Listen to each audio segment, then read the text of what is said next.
Hey guys, welcome back to another episode here today. I'm extremely excited to have my friend Jaclyn on here with me, and we're going to be talking about somatic movement, what that even means, what it does. And this is going to be a really, really powerful message because this is something that I'm very passionate about, and I know Jaclyn is as well.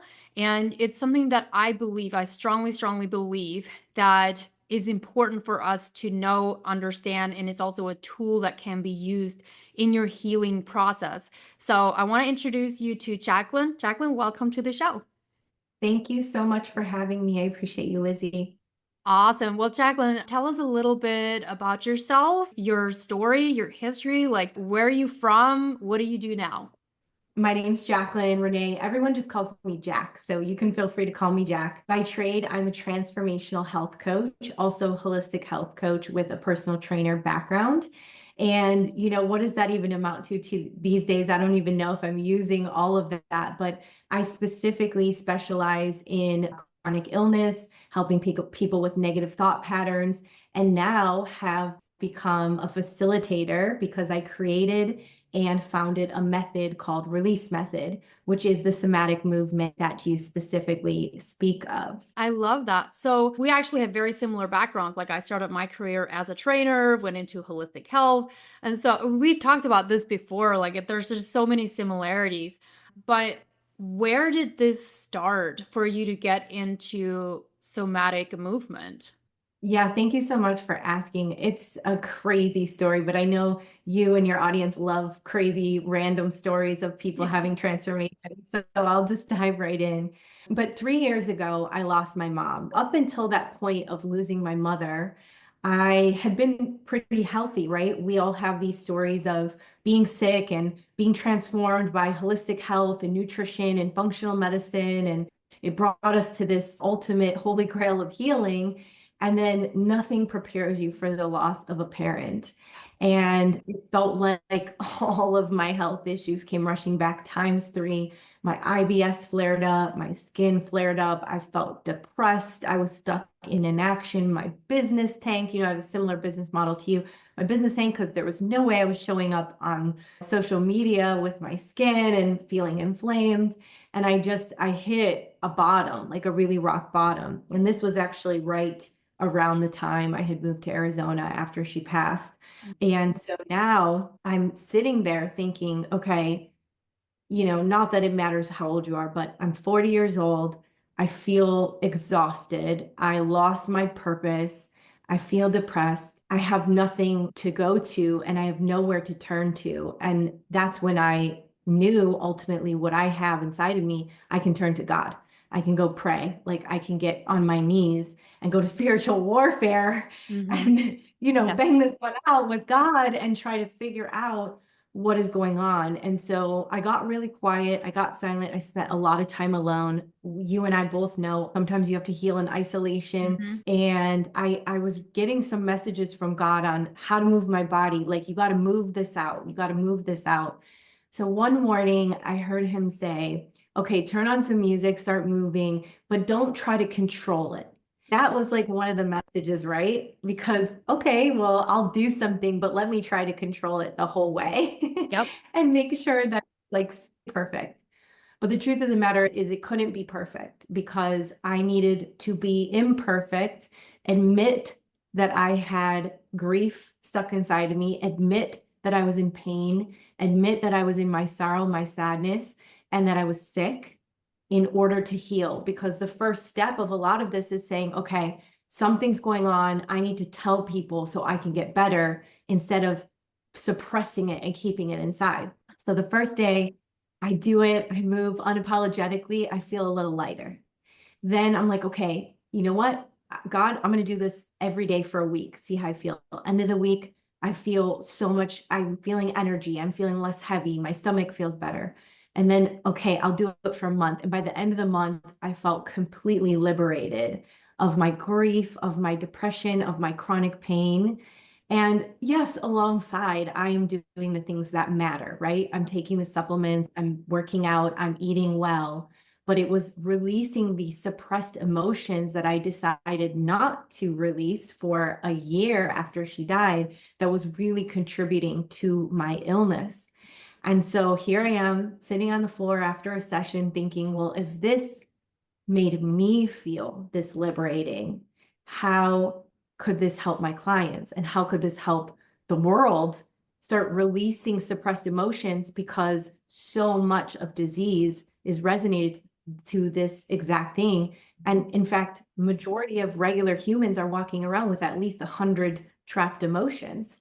Yep. So that's kind of how release was born, through my own pain into my purpose.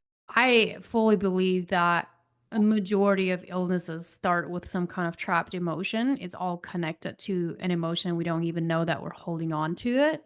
And, as you were telling that story, I remember that a few years ago, I was going through some really, really painful stuff. I didn't know why I felt like doing it, but I would put headphones on and some kind of music that would make me feel good. And I would just get up and dance. I didn't care what it looked like. I would close my eyes and just move my body in a way that felt good to me.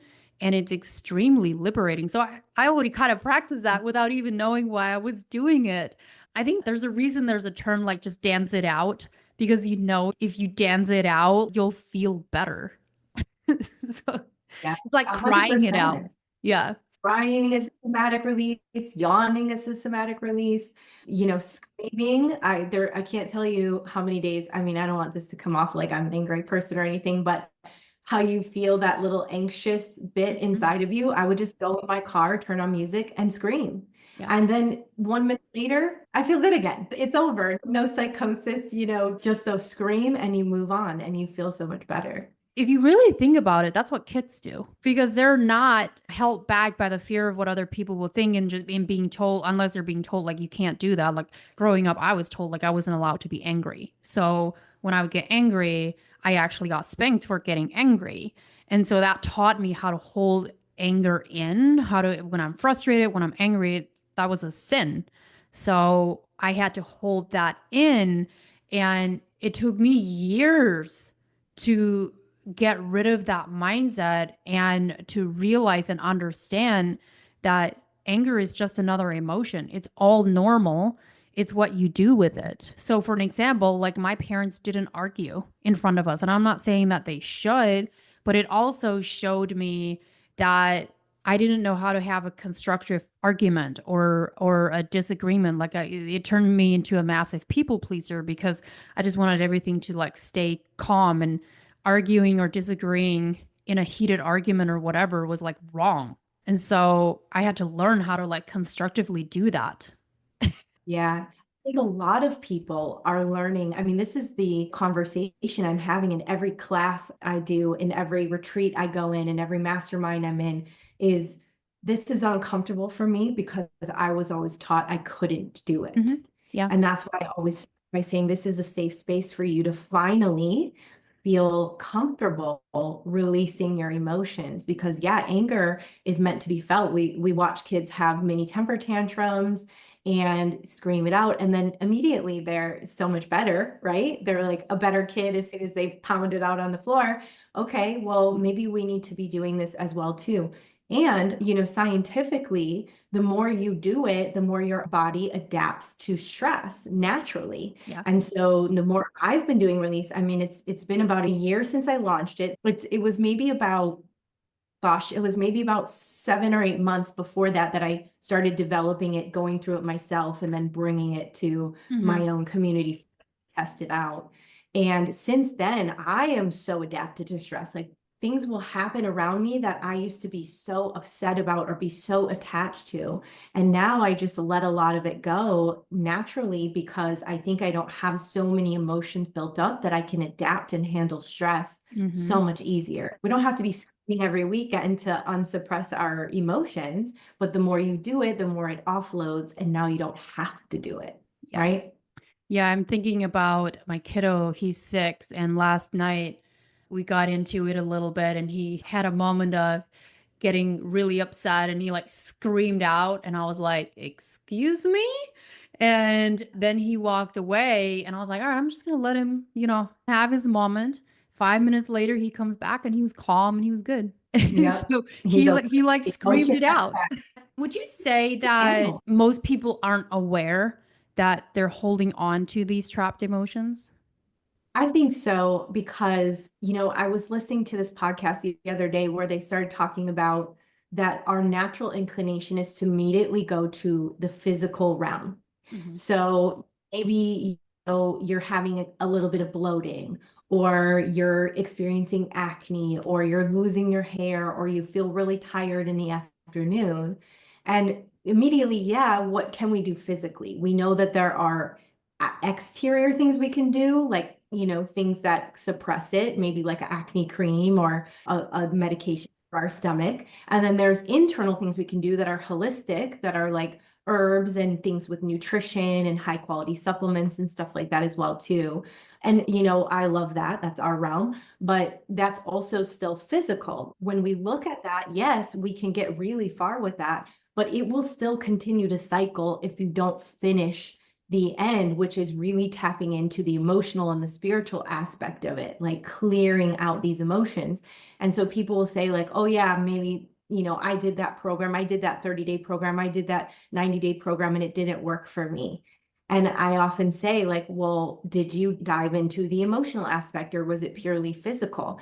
And most will say, oh yeah, it was just nutrition changes or something like that. We know as practitioners that a lot of it starts with stress, that a Mhm. lot starts from your environment and your emotions and what you've been exposed to when you were younger. And so it's a missing element or a missing puzzle piece of people healing chronic illness, losing the weight, clearing their skin, getting rid of the headaches, whatever it is, that I think is so important. So yeah, I think most people don't know what's happening, but I also think, and I don't mean this from a judgment heart, I think most of us don't want to deal with it because it's scary to bring up old Yeah. emotion, you know? Very We're like, true. maybe I know Yeah. it's there. Yeah. Maybe I know it's there, but we'll just leave I it don't want to there. deal with it.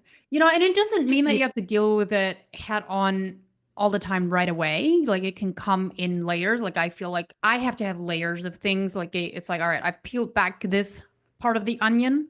I'm good there now. I'm gonna move forward now. The thing is it's a continuation of things. Like you're never at the final destination. Like if you feel like you are, then you're gonna become stagnant. But I was remembering, like sometimes we also don't know that those emotions are there until we allow ourselves to be in a space like a somatic release method where it allows us to be open to it. Because I remember I went to, this was a different type. It was very similar, but they called it something different, but it was a somatic breathwork class. And we tapped into 5 different emotions.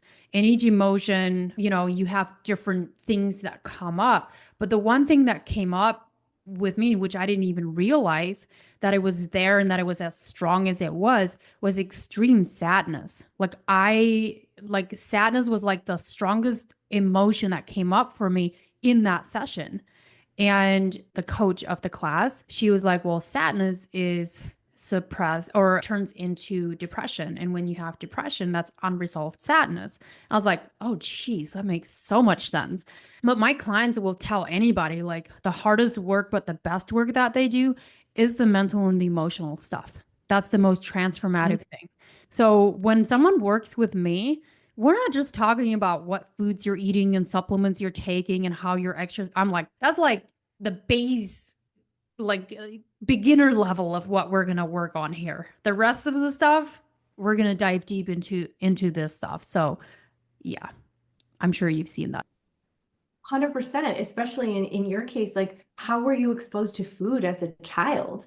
What stronghold does food have over you? Like these are, anyone can do anything for 30 days. Hmm. But if we really want to change, and I've seen people literally quantum leap their chronic illness so fast just by really diving in to, okay, what is the emotional background of this? What is rooted in the subconscious, and how do I release that? And it doesn't always have to be somatic release, which, Yeah. I just tend to love because of my class. It can be journaling, it can be processing something out loud with your coach.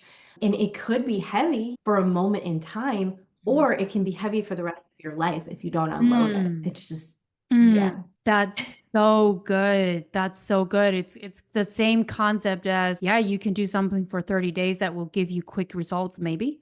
But what is that going to give you 6 months, a year, and beyond? Is it going to give you that longevity that you're looking for? I love that.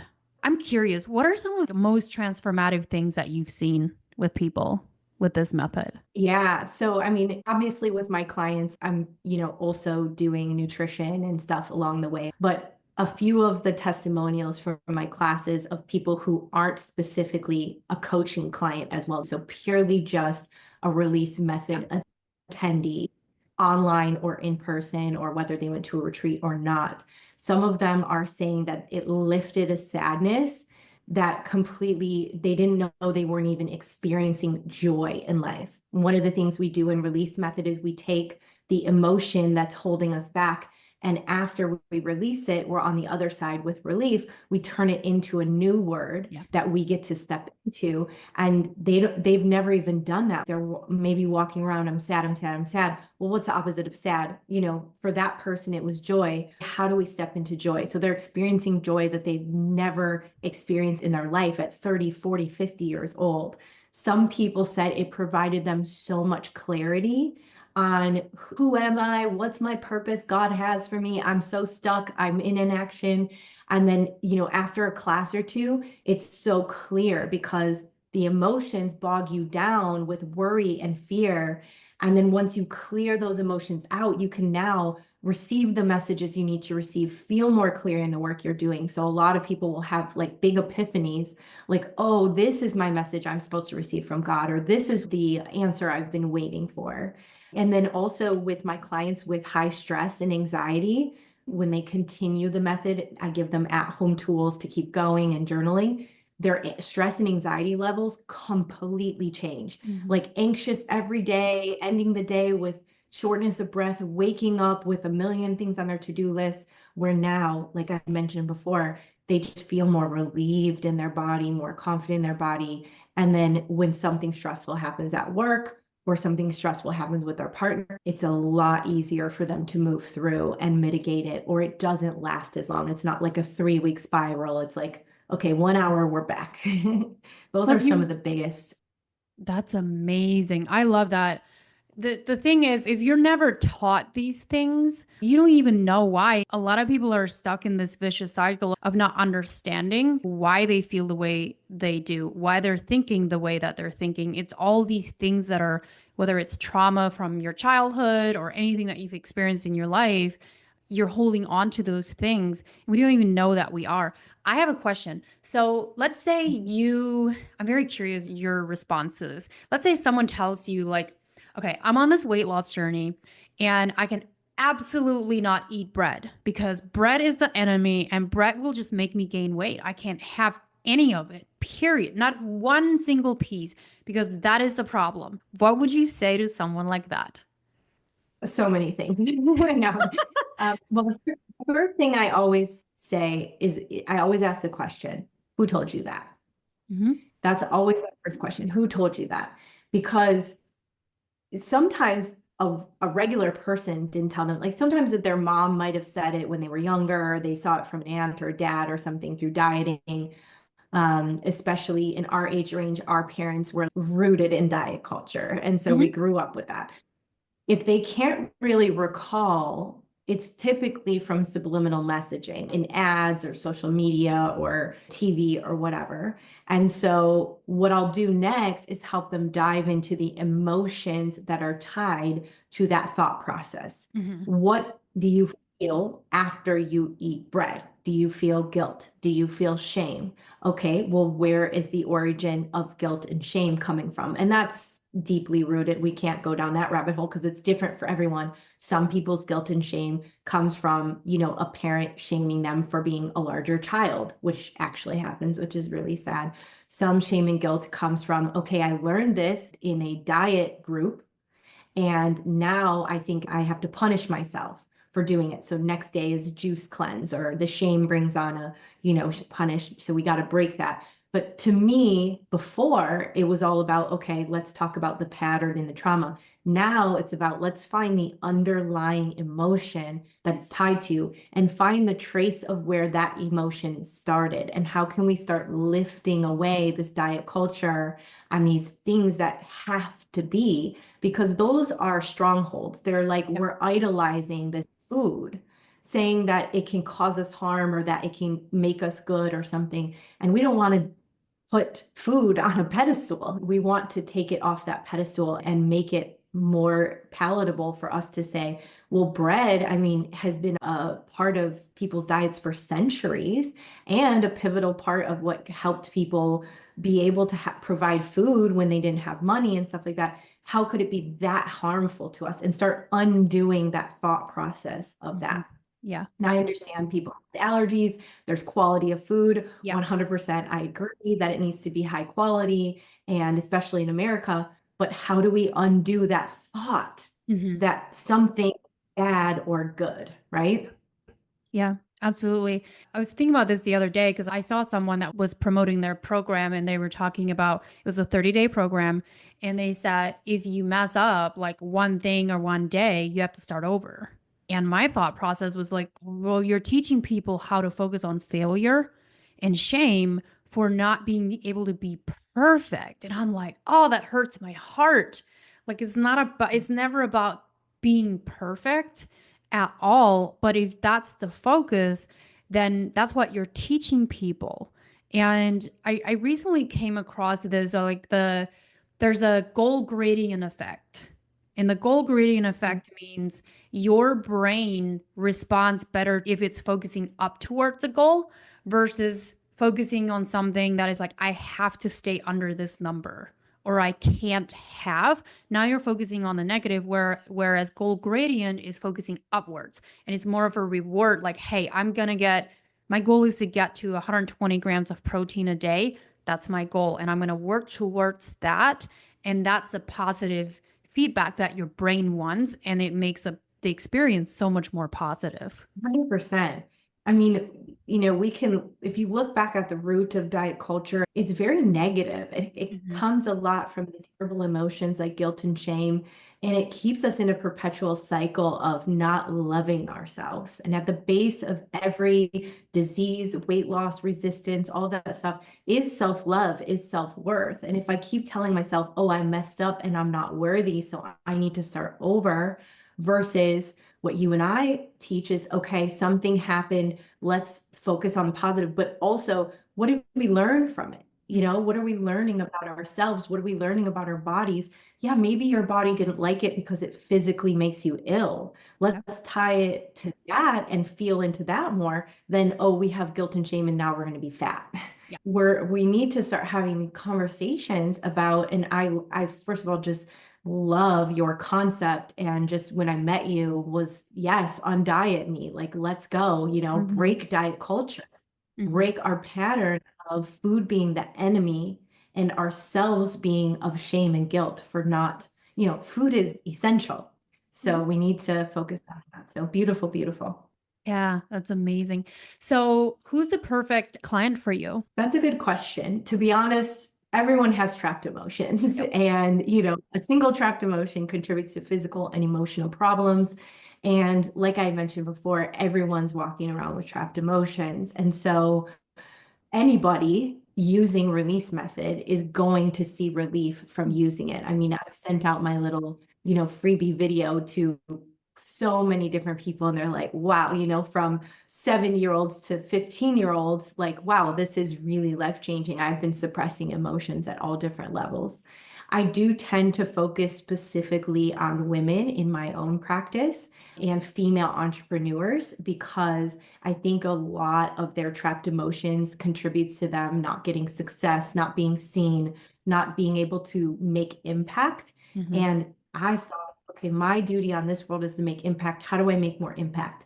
Help the people who make impact make more Hmm. impact. And that's how Yep. I spread the ripple effect, right? So I just do tend to focus personally on more female entrepreneurs. That's sort of my niche, but anybody Yeah. and everybody needs Yeah. to be releasing trapped emotions I every day, agree. even me.